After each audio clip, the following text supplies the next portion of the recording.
Today we are going to start a new series of lectures about types of hypertension in which angiotensin is involved. Basically, we will be discussing different types of hypertension which are caused by angiotensin or in which angiotensin is involved.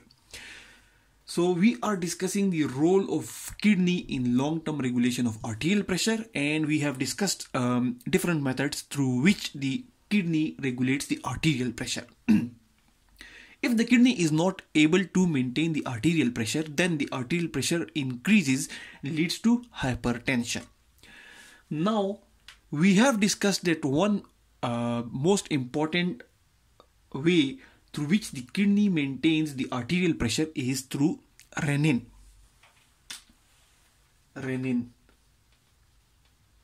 And we have discussed that renin basically converts angiotensinogen into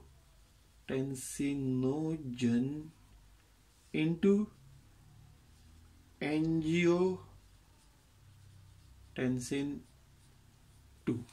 We have discussed in detail that renin that is secreted from the kidney, it is responsible for conversion of angiotensinogen into angiotensin 2, and then and this pathway is basically a shortcut of how renin plays its role in converting the angiotensinogen into angiotensin 2, and then angiotensin 2 with the help of different functions, different mechanisms, elevates the arterial pressure. Now, one of the most important types of hypertension in which the angiotensin is involved is due to the renin-secreting tumor or due to the infusion of the angiotensin 2. Now we have discussed again and again that renin is secreted from the afferent arterioles.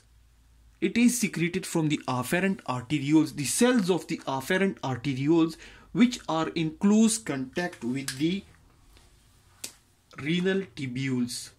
Here we have some renal tubules. Basically, this is the this is a nephron in which we have a glomerulus, and then we have the renal tubules. These renal tubules have a loop, and then they have different tubules, and this a tubule which is in close proximity with the afferent arteriole. At that very specific point, we have the JG cells, or the juxtaglomerular cells. And these JG cells, which are in the afferent arteriole in close proximity with the renal tubules or the tubules of the nephron, they secrete the renin. If a tumor arises in these JG cells, juxtaglomerular cells, there will be a lot of renin in the body. That tumor from the JG cells will secrete a large amount of renin, and that a lot of renin that will convert a lot of angiotensinogen ultimately into angiotensin 2, and angiotensin 2 will then elevate the arterial pressure. It will elevate the arterial pressure, which will lead to hypertension. Another type of hypertension that is closely related with this renin-secreting tumor is infusion of the angiotensin 2.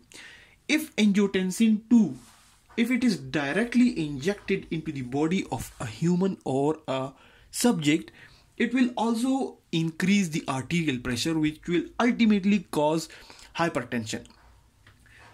The mechanisms by which the angiotensin 2 elevates the arterial pressure includes vasoconstriction,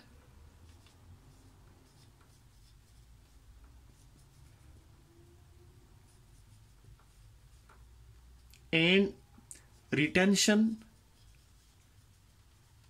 of salt and water. These are two mechanisms through which the angiotensin 2 elevates the arterial pressure. If this is a blood vessel, the angiotensin 2 will act on this blood vessel and it will constrict the arterial, it will constrict it. Due to constriction of the arterioles, the total peripheral resistance will increase. And if this is a vein, the blood in the vein will be pumped toward the heart. It will also increase the cardiac output. And another mechanism used by the angiotensin 2 is retention of salt and water.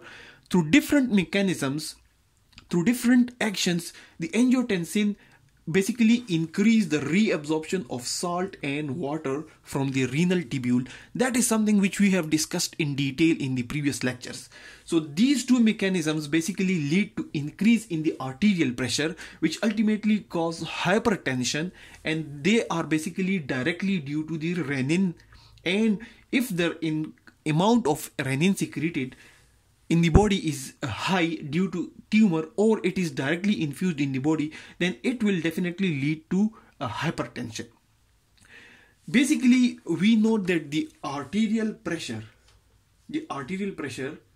is the product of cardiac output into total peripheral resistance. So anything, any chemical, any hormone, any mechanism in the human body which increase the cardiac output or which increase the total peripheral resistance will definitely increase the arterial pressure. And angiotensin 2 basically is doing both of these things. Angiotensin 2 causes the vasoconstriction of the blood vessels. So it basically increases the total peripheral resistance. Now when the blood vessels are constricted, heart has to pump against the resistance, so the total peripheral resistance increases, which basically increases the arterial pressure, which causes hypertension if it is maintained for a long time. Similarly, by causing retention of salt and water, the angiotensin 2 increases the fluid volume. When the volume of fluid in the body increases, more fluid is available for pumping by the heart, and it elevates the cardiac output, which ultimately again increases the arterial pressure. And if the arterial pressure remains elevated for a long time, it will definitely lead to high blood pressure or hypertension. So these are the types of hypertensions: the renin-secreting tumor, or the infusion of angiotensin, in which the angiotensin is basically involved, and both of these types are caused by the renin or the angiotensin 2, and these are the first examples of hypertension which are basically caused by or in which angiotensin is involved. In the coming lecture, we will again other different types of hypertensions in which the angiotensin is involved. Thanks a lot for watching the video.